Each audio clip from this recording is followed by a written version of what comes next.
do sistema financeiro é a confiança. Já a seguir o vice-versa, hoje entre PSD e PS. Hoje o vice-versa contamos com Miguel Pinto Luz, do PSD, com o deputado João Galamba, do PS. Boa noite aos dois. Mais uma vez, obrigado por terem vindo. Começamos com a circunstância que está a acontecer nesta altura no Chipre, com uma notícia que acaba de chegar. A zona euro está de acordo para que Nicósia, para que o Chipre baixe a taxa para os pequenos depositantes, desde que isso não altere o valor total da ajuda financeira de 10 mil milhões de euros. Miguel Pinto Luz, hoje ouvimos Cavaco Silva pedir bom senso aos líderes europeus e dizer que a Europa está a trilhar caminhos muito perigosos. Acredita que esta situação no Chipre pode vir a ter um efeito de contágio relativamente aos restantes países europeus, nomeadamente aqueles que estão em dificuldade? Portugal, Grécia, Irlanda? Boa noite, antes de mais. Não sei se de contágio. O que eu sei é que este exemplo do Chipre é paradigmático dos tempos que vivemos. De facto, os tecnocratas substituíram-se aos políticos. Os tecnocratas falharam, ou por outra, os políticos quiseram-se fazer passar por tecnocratas e também eles falharam, e acho que este exemplo do Chipre é um mau exemplo, ou por outra, é um bom exemplo daquilo que a Europa hoje é e daquilo que hoje representa.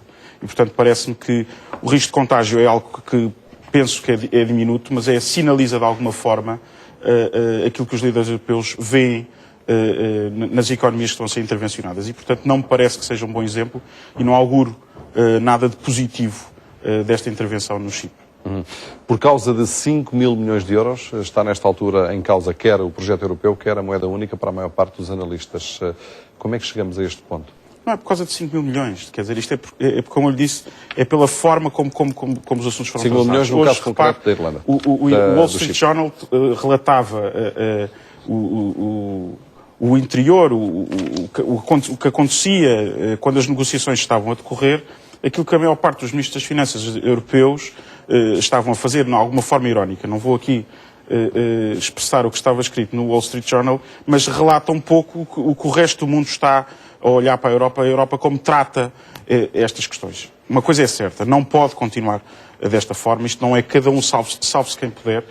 A Alemanha não pode recorrentemente pôr e dispor das restantes economias e depois não pode, acima de tudo, quando percebe e que tenta emendar a mão, hoje eram inúmeros os órgãos de comunicação social que relatavam que isto era uma operação porque a Alemanha não queria continuar a financiar hipotética lavagem de dinheiro que existia no Chipre, como sabemos, é um paraíso fiscal. E, portanto, este corrigir de mão recorrente da Alemanha não nos parece saudável. A Alemanha é a única economia europeia que tem vindo a lucrar com a crise e acho que os restantes países, uma vez por todas, têm que tomar uma ação, uma outra intervenção política. E da última vez que estive aqui com o João falávamos de Hollande. Hollande no início podia ser essa esperança, não me parece que hoje seja, hoje está embrenhado também em todo este tumulto e portanto isto há que parar, mas é uma altura que precisa de líderes fortes, políticos, verdadeiros políticos, líderes fortes, que tenham uma visão de futuro, tenham uma visão de desenvolvimento para os seus países e não tecnocratas, que é aquilo que hoje lideram. É uma grande machadada nas garantias que as pessoas tinham até agora. Acredita que uma medida com estas características, ao contrário do que dizem, nomeadamente os banqueiros portugueses, pode vir a ser aplicada, por exemplo, em Portugal, no futuro próximo, se alterarem as condições do programa de ajustamento? Eu acho que não. Acho que é impensável. Quer dizer, a economia cipriota é muito baseada no sistema financeiro, como sabemos. O turismo também tem uma componente importante, é um paraíso fiscal. Com depósitos não nacionais de noutros países que não o Chipre é impensável. Então aí já não estaríamos aqui a falar de um hipotético fim do euro, um hipotético fim da situação atual, mas estaríamos sim já a falar de uma situação concreta. João Galamba, esta circunstância específica do Chipre é mais uma prova da falta de habilidade dos atuais dirigentes europeus? Mas a situação do Chipre é muito complexa e é preciso ser analisada com alguma ponderação. Vou tentar simplificar, porque eu próprio ainda estou a tentar digerir a informação. Eu separaria a questão do Chipre em duas. Uma que tem paralelo connosco e com os outros programas de resgate e outra que não tem. A parte que tem o paralelo connosco é decalcado do nosso programa, é o mito de que a austeridade e as reformas estruturais podem endireitar um país. E isto demonstra mais uma vez que a Europa não aprendeu nada dos seus erros e, portanto, prepara-se para repetir exatamente o que fez a Portugal, o que fez à Grécia, o que fez à Irlanda, prepara-se para fazer o mesmo no Chipre. Só para ter uma ideia, o Chipre já tem hoje uma taxa de desemprego de 14,7% ou 15%. E, portanto, aplicar um programa de austeridade e de reformas estruturais terá exatamente o mesmo resultado que teve nos outros países onde foi aplicado, isto é, um desastre económico e social. Esta é a primeira parte, que é igual à nossa. Depois há a parte da banca, em que há de facto uma mudança. Porque até agora o que acontecia era os países que tinham necessidades de recapitalizar e de dinheiro para o seu setor financeiro, basicamente vinham dos empréstimos europeus. Nós recebemos 12 mil milhões de euros para a recapitalização da banca. O entendimento europeu que até agora existia era que não haveria default. Ou seja, que todos os compromissos com credores, independentemente do tipo de credores, seriam integralmente cumpridos e o cumprimento dessas obrigações para com os credores era garantido pelo dinheiro que se recebia da Europa. Mas a banca cipriota ficou muito exposta à dívida grega. O que é que aconteceu no Chipre? Até agora a Europa decidiu impor os custos destes programas aos contribuintes nacionais. Portanto, a Europa emprestava, os contribuintes, aquilo era a dívida do país, os contribuintes nacionais haveriam de pagar aquilo ao longo do tempo. O que é que o Chipre fez? É diferente. Nós podemos olhar para um vasto conjunto de credores. Há os depositantes, que são uma espécie de credores, depois há vários tipos de depositantes, há os credores propriamente ditos da banca, a banca também se financia com dívida, portanto há esses credores, e depois há, no limite, o Estado, que tem os seus próprios credores. A Europa fez uma escolha de todo este grupo, quem é que escolheu atingir? Para poupar os contribuintes, coisa que não tinha sido feita em Portugal, na Grécia e na Irlanda, decidiu atacar credores. E eu acho que esta escolha da União Europeia, que credores atacar, é muito significativa porque permite-nos esperar o pior. A Europa podia ter atacado vários credores, começando pelos credores do Estado cipriota. O Estado cipriota tem dívida pública, que é tido por vários bancos, e podia-se, já que se vai fazer um default, que se faça um default à dívida pública grega. Ou então que se faça um default a quem comprou, a quem vendeu, a quem financiou os bancos. O problema é que os bancos não tinham muita dívida, tinham sobretudo depósitos e, portanto, restavam dois credores fundamentalmente, depositantes e os credores do Estado cipriota. Escolheu-se os depositantes. E esta escolha, para mim, é um desastre. Porque a própria União Europeia, a zona euro, tem uma garantia de depósitos para depósitos abaixo de 100 mil euros, que é garantido pelos próprios Estados, mas é uma lei europeia, é uma diretiva europeia. E nós estamos, nesta altura, a tentar criar a chamada União Bancária, que é a ideia de que, basicamente, que o sistema financeiro é europeu e não nacional. E, portanto, a garantia dos depósitos é uma garantia europeia e não nacional. Ora, o que este processo cipriota nos revela é, independentemente de ser ou não justo, é uma enorme machadada nesta ideia. Porque se nós sabemos que, para ajudar bancos, os depositantes, mesmo aqueles que supostamente estão abrangidos pela tal garantia, que abrange todos os depositantes europeus, que é abaixo de 100 mil euros, a garantia é 100%.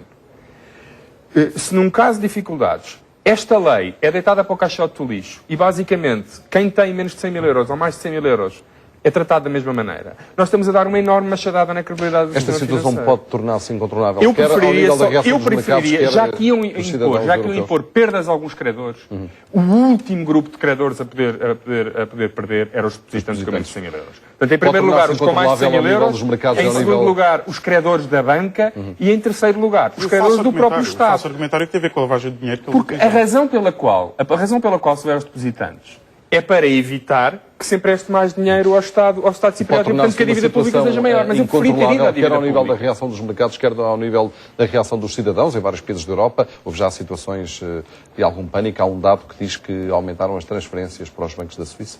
Veremos. Eu acho que há razões para ter medo e há razões para fuga de capitais, sobretudo dos países mais vulneráveis.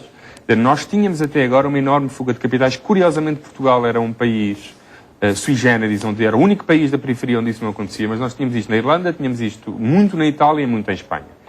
E esta fuga de capitais, com as últimas medidas do BCE e com este compromisso europeu, com a tal União Bancária, independentemente depois disto nos seus detalhes funcionar ou não, mas havia um compromisso político e com a ajuda, que é fundamental, que é a única relevante do BCE, estava-se a estancar a fuga de capitais da periferia. Eu temo, com esta medida, que isso se desfaça e que a fuga de capitais da periferia regresse. Miguel. Mas o mais importante, porque este ponto parece muito importante, que até agora a Europa tinha, independentemente do que se fizesse, havia um tipo de créditos que não eram afetados. Os credores não eram afetados. Portanto, a política europeia até agora era, aconteça o que acontecer, os credores, sejam eles do Estado, da banca, recebem o dinheiro de volta. Eu acho bem que a Europa tenha decidido mudar e, portanto, impor perdas aos credores. No entanto, me parece-me um péssimo exemplo a escolha dos credores concretos, que é os depositantes, que supostamente estão garantidos pelo Chipre e pela União Europeia. Miguel Pinto Luz, vamos às rescisões por mútuo acordo na função pública. Começam em julho. O Primeiro-Ministro hoje anunciou que as primeiras pessoas afetadas vão ser os funcionários com menores qualificações e com os salários mais baixos. Mas estas são também as pessoas que vão ter muita dificuldade em voltar ao mercado de trabalho. António, hoje começou por anunciar este debate entre o PSD e o PS, e eu hoje vou ter aqui umas posições um bocadinho atípicas, porque deixem-me dizer-lhe uma coisa. Eu entendo que este sentido de urgência que o país atravessa já nos fez cometer alguns erros e vai nos fazer cometer outros. Repare que estas rescisões por mútuo acordo, o que vai acontecer é que nós não vamos dispensar aquilo que devíamos dispensar, vamos dispensar aqueles que querem ser dispensados. E, portanto, o tal debate que eu tenho vindo a desafiar sucessivamente para, de facto, refazer a reforma do Estado, repensar o Estado, e então aí sim perceber quais são as funções que o Estado deve ter e aí dispensar aquilo que deve ser dispensado, isso era um debate sério, isso era uma...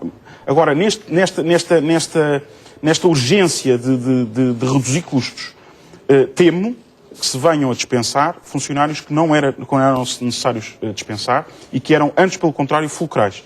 Isto entronca com outra ideia que também já tive a oportunidade de expressar aqui, dos 4 mil milhões. Sempre entendi os 4 mil milhões como uma meta ambiciosa para provocar, de facto, a mudança e o debate, mas não entendo os 4 mil milhões como um fim em si mesmo. Se forem 5, são 5, se forem 3, são 3. O debate tem que ser feito sem dogmas e sem preconceitos. Estas pessoas identificadas pelo Primeiro-Ministro, as menos qualificadas e de mais baixo rendimento, são pessoas que habitualmente não querem rescindir. São as pessoas que têm ordenados muito baixos, que têm dificuldade em voltar ao mercado de trabalho. Mas, ao mesmo tempo, é também a quem é necessário pagar menos indemnizações. Há aqui alguma vantagem neste tipo de rescisões, do ponto de vista meramente financeiro? Desse ponto de vista, objetivamente, são os mais fáceis de rescindir. São os salários mais baixos. Mas também são aqueles que querem ter menos poupança. Mas não é esse o debate que temos que fazer. Essa função é precisa ou a função não é precisa. Esse é que é o debate que temos que fazer. E, portanto, nós, neste momento, e por isso, dizia eu, que esse debate tem que ser feito de raiz, sem dogmas. E, portanto, houve precipitação do Governo nesta questão concreta, na sua opinião? Não sei se houve precipitação, foi uma tomada de posição. E eu estou aqui a exprimir a minha, portanto... Havendo pouca vontade destas pessoas em rescindir, poderá ter de haver despedimentos coletivos em alguns casos e passamos das rescisões amigáveis para uma situação convulsiva, na sua opinião? Isso acho que é o António que está a fazer essa análise, mas eu acho que é justo pensarmos assim. João Galamba, podemos ter neste processo um processo de despedimento coletivo encapotado, chamando-lhe rescisões amigáveis? Bem, antes de mais... Eu não posso deixar de assinalar que, depois de uma conferência de imprensa, onde aquilo que se percebe é que o país está condenado a uma crise de emprego sem precedentes, que pode chegar, segundo previsões do Governo, que são normalmente otimistas, a 19% este ano, a primeira coisa que ocorre ao Governo é aumentar o desemprego. E eu acho que esta, de facto, quer dizer, quando temos mais de 1 milhão de desempregados, e a primeira coisa... imediatamente a seguir à conferência de imprensa, que ocorre à cabeça daquele senhor que, infelizmente, é o nosso Primeiro-Ministro, é um programa de rescisões na função pública. Isto diz muito sobre a alucinação que neste momento passa no Governo e na troca. É absurdo. É tão absurdo pensar que numa altura em que nós temos esta taxa de desemprego, o que nós verdadeiramente precisamos é de aumentar ainda mais o desemprego. Eu tenho alguma dificuldade em comentar isto. Outra coisa que me parece absurda e que revela um mau entendimento de qual é o papel do Estado na sociedade é aquela ideia de que o Estado, os funcionários, quem ganha menos salários tem, quando comparado com o setor privado, salários mais elevados no Estado e, portanto, isto constitui alguma forma de benefício. Isto é não perceber qual é o papel do Estado. Se há uma coisa, o Estado faz muitas coisas, mas nós podemos dizer que o Estado é um regulador da sociedade.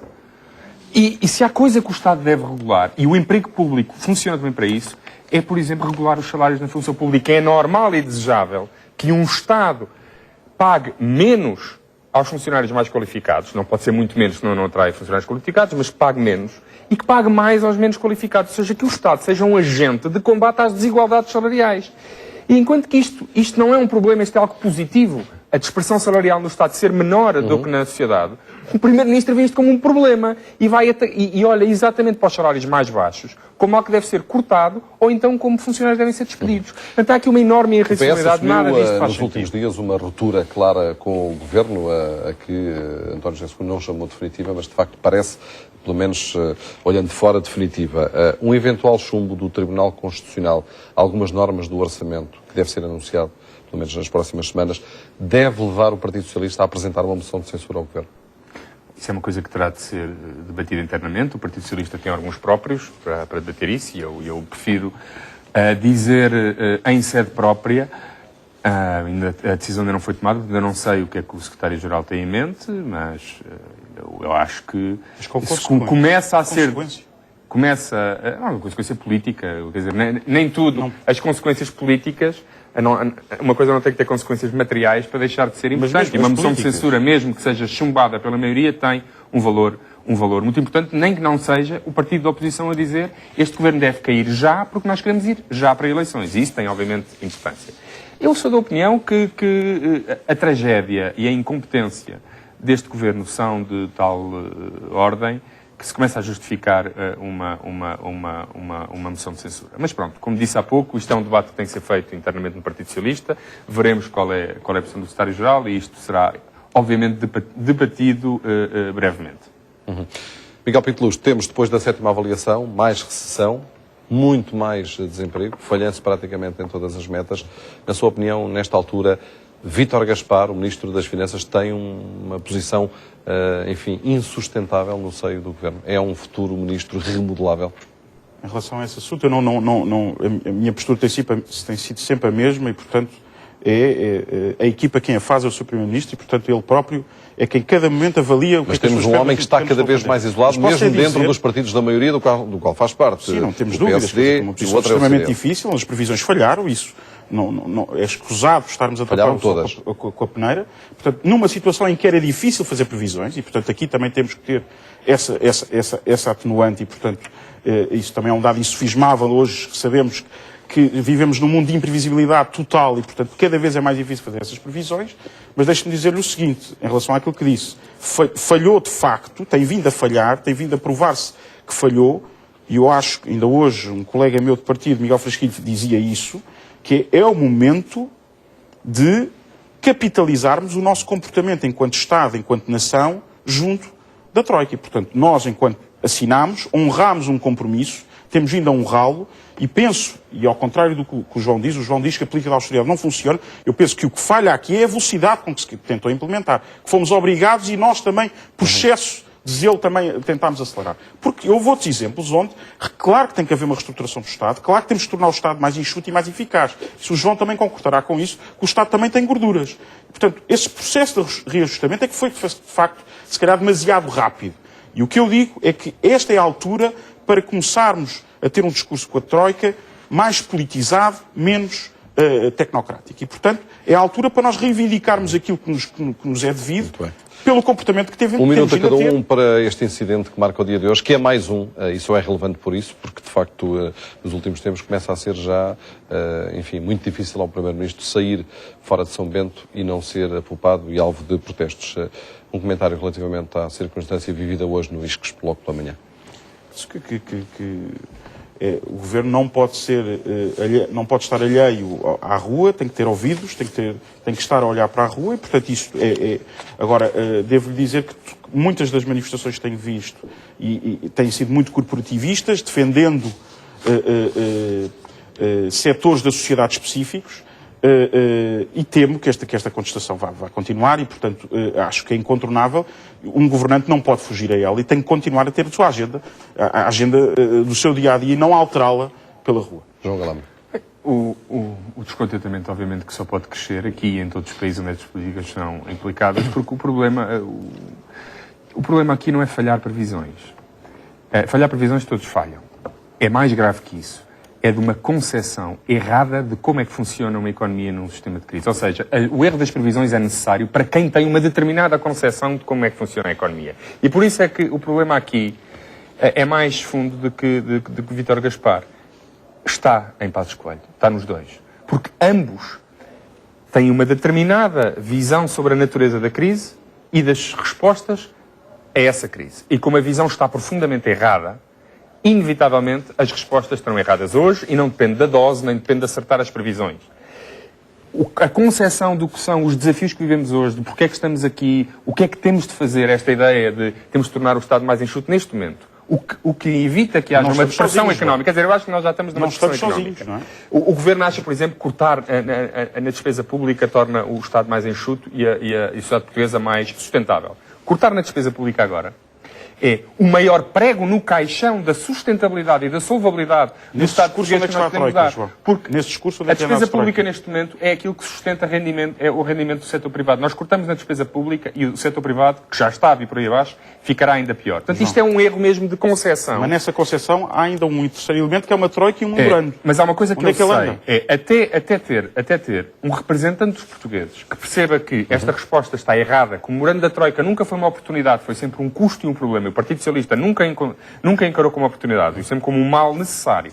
Enquanto não se perceber que isto não é uma oportunidade para nada, que estas reformas não vão mudar o país e que a única coisa que nós estamos a fazer é destruir o país, até que tenhamos um representante dos portugueses que perceba isto e que, portanto, negocie com a troika nesta base, nós não saberemos verdadeiramente Temos aqui até mais onde é que podemos ir. uma notícia de Essa última hora pergunta, relativamente eu ao só lhe posso Chipre. responder de forma cabal a essa pergunta depois de haver um governo que verdadeiramente represente os interesses dos portugueses e que tente negociar uma desafio que alternativa eu a não isso. sei que já lancei a outros colegas do Partido Socialista é que venham a terreiro e apresentem alternativas que o Partido Temos aqui uma Socialista notícia de tem última hora estado relativamente ao Chipre. Vou pedir um Partido Socialista comentário tem apresentado alternativas. Vou pedir um comentário de 30 segundos a cada um. É uma notícia que acaba de chegar, é mais uma notícia urgente da agência France Press. A zona euro abre a porta à possibilidade de os depositantes até 100 mil euros não serem alvo de qualquer taxa. Estamos na véspera do debate do Parlamento Cipriota relativamente a esta questão. É um recuo praticamente em toda a linha, sendo que se mantém a taxa relativamente aos 100 mil navegação à euros. vista. Navegação à vista, isso é estratégia. Não, é mais grave que isso, porque até agora o que nos tinham mudar dito é que essa opção era do ao Estado sabor. cipriota. Portanto, vem agora a União Passou a Europeia. ser- Isso é o desmentido. Continua a ser. O que diz a zona euro é que abrem essa possibilidade, Não, sendo mas que são eles que... é que as notícias que até agora nós tínhamos é que essa possibilidade sempre existiu. Que quem escolheu livremente impor perdas aos depositantes abaixo de 100 mil euros tinha sido o Estado cipriota. Essa notícia está em contradição com aquilo que a própria União Europeia, ou vários líderes da União Europeia, foram dizendo ao longo dos últimos dias. Que é que eles nunca impuseram, até defendiam que fosse só acima de 100 mil euros e que tinha sido o Estado cipriota a impor este custo aos seus cidadãos. Aparentemente, essas notícias eram mentira. Ainda há aqui uma enorme nebulosa em torno disto. Tem que se verificar. É preciso ainda Bem, embora a perceber decisão bem final- o que é que se passa. a decisão final- Esta notícia baralha um bocadinho mais. Embora a decisão final que vem...